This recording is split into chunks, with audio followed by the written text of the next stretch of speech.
welcome. It's Ian and Vito. What's up, everybody? What's going on? We got another episode of the Giv Show for you guys today. It's time for some sports. We're going to recap Week 14, man, because my Patriots, they fell hard last night. They fell hard. Thank God. Thank you. Thank you. Hey, they had an assist from the Zebras. The Zebras. They had a big assist from the Zebras. That took me a second to pick that up. I was like, the Zebras? What is he talking about? Yes, Kansas City ended up winning the game 23-16. I like the fight the Patriots showed coming back in that, which they shouldn't have had to show fight coming back in that. They should have been up early in that game. They ruined that home streak win y'all had going.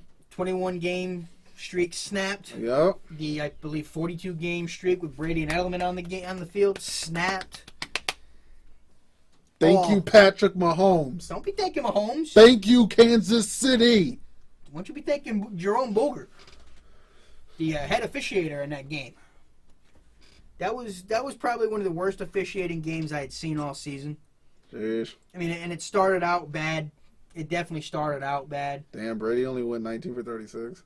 Yes. 169 yards. He didn't even crack 200. Nope. Got sacked 3 times. That's what I like to see, Kansas City. Kansas City came with the pressure. They came with the pressure. They were in Brady's face all day. But it was still, at the end of the day, they were able to move the ball on them. They made Kelsey fumble that, which the play was whistled dead, where Stephon Gilmore probably returns that to the house. So Kelsey only had 4 yards, man. That's 7 points that were taken off the board there. 66. The touchdown there where they said N'Keal Harry stepped out at the 3, where video clearly showed he was still in bounds. I know you're loving this because you're a Cowboy fan right now, but do you really want to get into how bad your Cowboys are right now? Listen, that's a whole nother discussion of just pure crap. I mean, but still, at the end of the day, the Patriots are they're 10-3. Yep. They're still going to be more than likely. They pretty much lost the chance of the number 1 seed last night.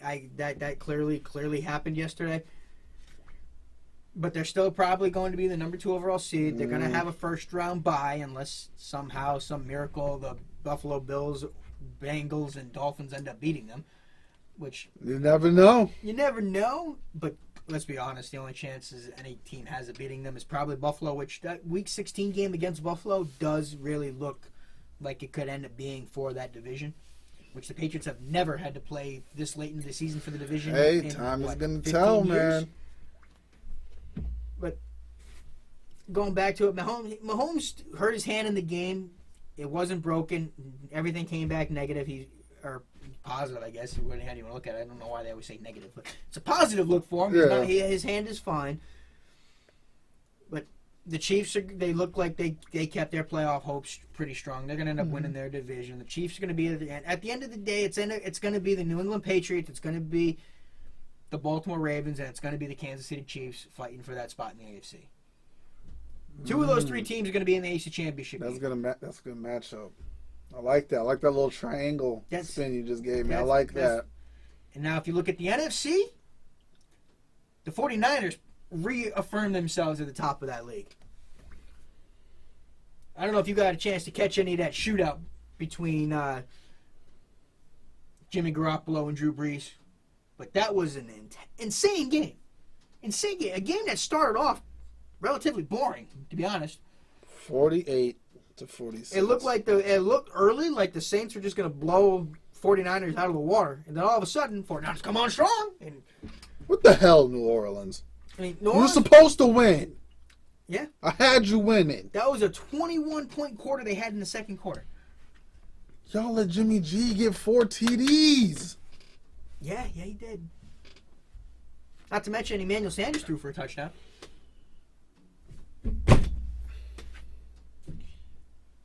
They were doing their thing, running the ball. This man, Jimmy G, almost threw for 400 yards.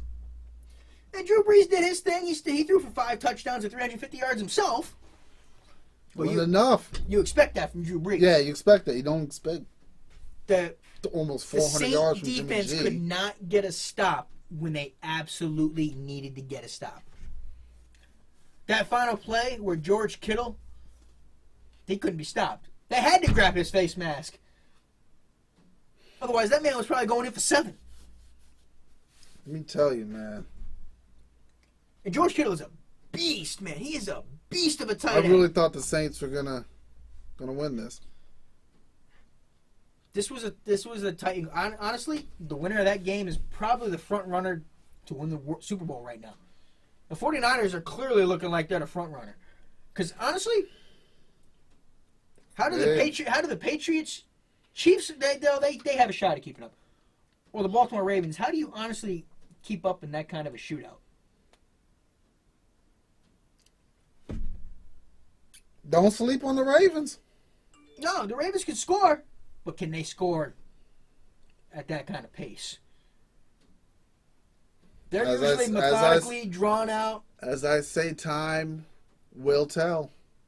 Time will tell. This is going to be an interesting playoff because this might be the year. Everyone's hoping that it's the year of the changing of the guard, where Mahomes assembles. It'll be even more. Lamar Jackson comes up, and it'll be even more interesting if my boys make it into the playoffs. Well, your boys are probably going to make the playoffs because the Eagles are getting their butts whooped on Monday Night Football. That's true. The Giants, Eli Manning starting for the Giants Eli because all of Danny over Dimes with a high ankle sprain. All over them.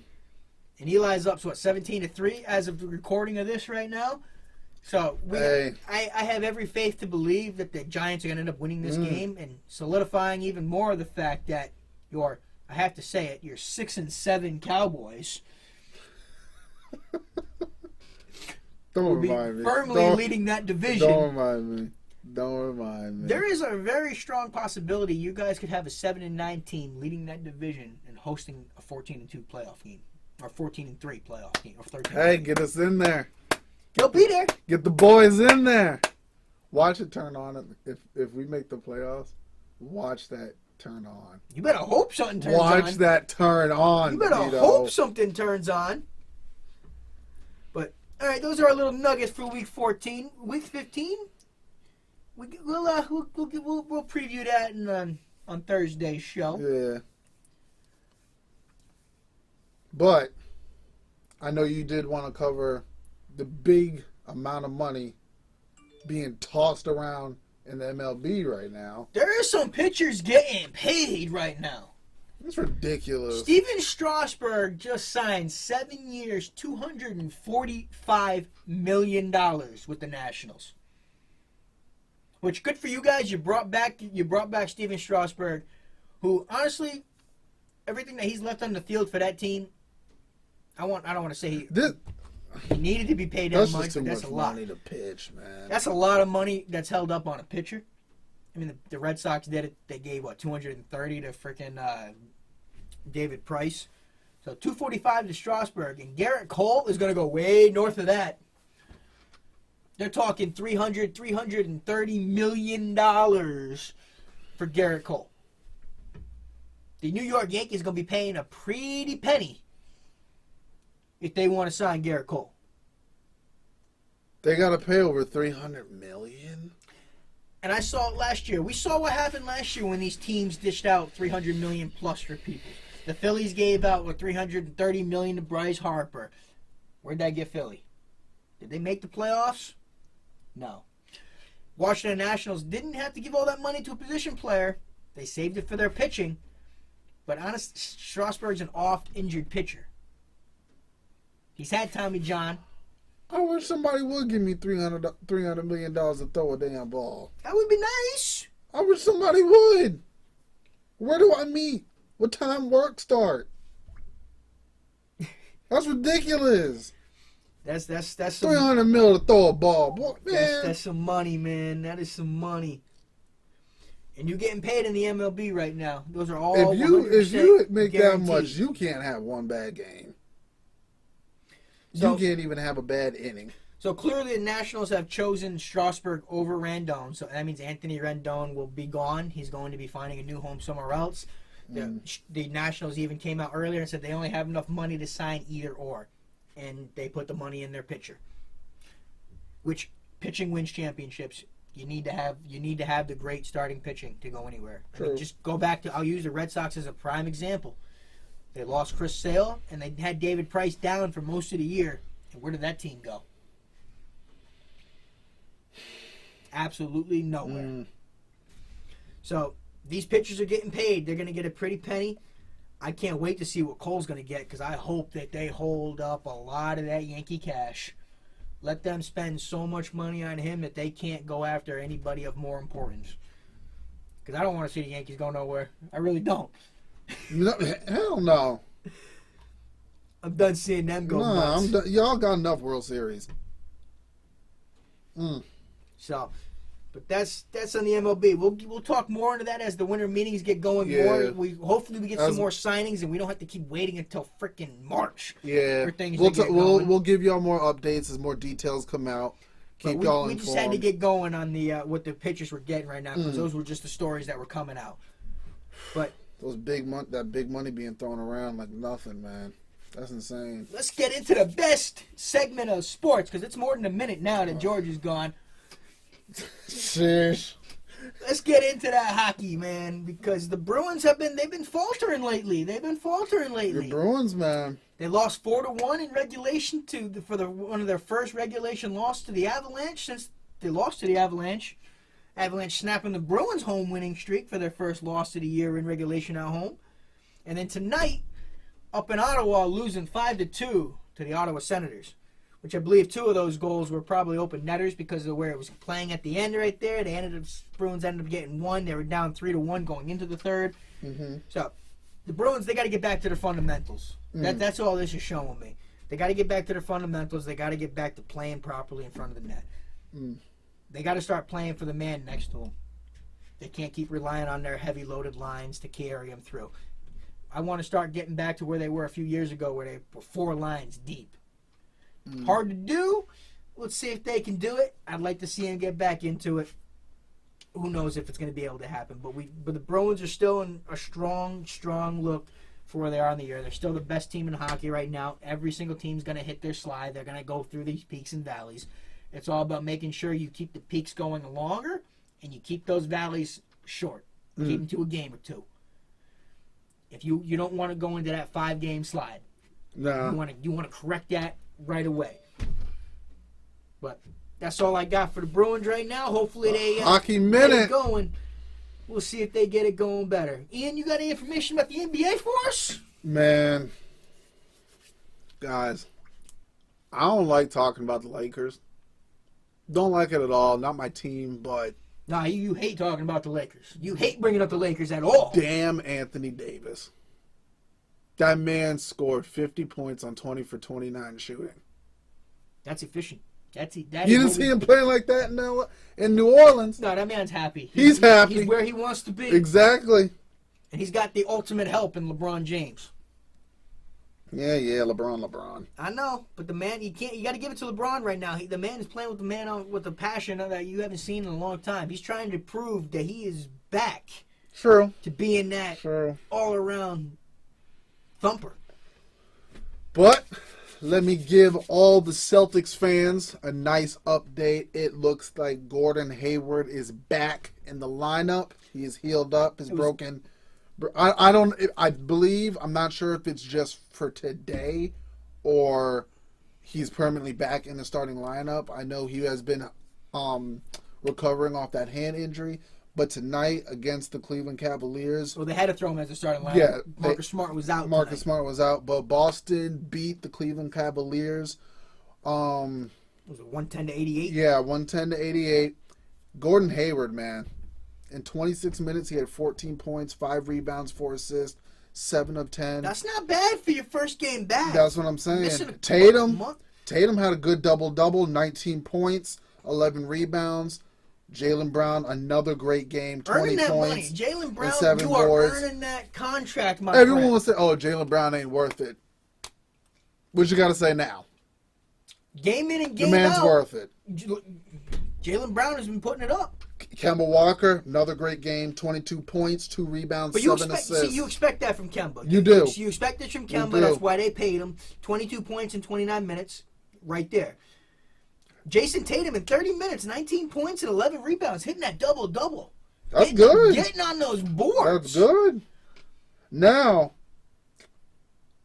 On the Jaylen Brown Cavs team, throwing in 7 of those boards himself. on the Cavs team, it is rumored that they're willing to shop Kevin Love. And Tristan Thompson. That's and Tristan Thompson. Now, Out of the two of them, who would you rather see on the Celtics? Kevin Love. Tristan Thompson can't shoot none. He can't shoot now, but honestly, I'd love to see. But for the way this team is constituted right now, we don't really need more shooting. I'd rather see Tristan Thompson. Even on the though, Celtics. The way even they're though he constituted does right now. not have a spectacular jump shot, in the game against Boston, Thompson got 17 points and 11 boards. Yep. That's what a big man's supposed to do. That's what you do. So he's been just banging down. So, as much as I'd love to have Kevin Love on this team, I'd rather have, with the way that this team is built right now, I'd rather have. Yeah, I see what you, because they got enough shooting. They have plenty of shooting. They do. I see what you mean by that. Kevin Love would be fun on this team. Don't get me wrong, because then you got 5 guys on the floor that can shoot at any given point. But you need another big. So I see what you're saying. But you add with Tristan Thompson to this team right now. That's that big that's down low. That is that guy that nobody wants to go trying to jam through. You don't want. Ain't nobody gonna try running through Tristan Thompson. He's a big dude. So that would help tremendously for what the Celtics need. Yes. What do you got to give up to get a guy like Tristan Thompson? What would they have to give up? You probably have to give up Cantor. Or Tice. Tice starts the look on that. You're automatically giving up Daniel Tice. But you could probably end up keeping Cantor. They probably wouldn't give him up. But you'd have to honestly, they'd probably end up having to trade as well as Tice, either probably Wanamaker or even Olajay. Which, go ahead. I losing Wanamaker, who's having a pretty good year. Or Williams. They're not gonna. I don't think they'd give up on Grant Williams this soon. They just drafted him. But I could honestly see them sending Carl Edwards back, or even Romeo Langford. Carson Edwards. I could see Carson Edwards or Romeo Langford in a deal for Tristan Thompson. But Romeo Langford, I'm afraid. I feel like he's destroying his own work. Well, I mean his own value, because he just keeps getting hurt. Yeah. He can't stay healthy. The man can't stay healthy. But he can ball. He can ball. He just can't stay healthy. Now, I hope that Taco Fall could end up becoming that big. For real. I hope that he can. He needs to put more muscle on. Not only that, he needs to put more time on the court, which I'm glad that they have him up in Maine. Yes. Actually playing. Because honestly, him sitting on the Celtic bench right now would be doing absolutely nothing for this team. It does nothing for him. Mm-hmm. It doesn't help the Celtics. Him playing in Maine right now is going to help. He's developing his game. Exactly. Which is good. That's what you want him to do. Seeing Taco Fall, he could end up being a big-time big man in this league in a couple years. Mm. He really could. He might not do much for this actual team this year, but I'm excited to see what Taco Fall can become for this team down the line. I agree with you. But, guys, keep that conversation going. Like, comment, subscribe down below. Please keep this conversation going. If there's something else you want us to talk about, add it in there. You got a team or something you want us to keep up to make a focal point? Add it in there. And for new suggestion, please, I think we're gonna start something new on the sports show. We might not talk about every single game listed, but if you all would like, we can give you a quick summary of all the scores and of who won. So if you would like that idea, let us know in the comment section, tweet us, and we'll be happy to do that. No problem whatsoever. Definitely. We're also working with our editing. We might eventually start putting up actual highlights and stuff. We'll see how it goes. So we're working on this. This is still new to us. Exactly. But hey, we're here to stay. And for everyone, check out the music reactions. We just released a pretty good one. We had a blast recording it. That was so much fun. So if y'all who've been watching our channel, y'all know what the reaction is. Just go watch right on our channel. You'll love it. We died laughing, so we hope you guys enjoy it. We're just gonna keep bringing you the content. But again, like, comment, subscribe, keep that conversation going. And again, until the next time. But always remember, we couldn't cut it plain. But now we talk about it. Later, guys. Later.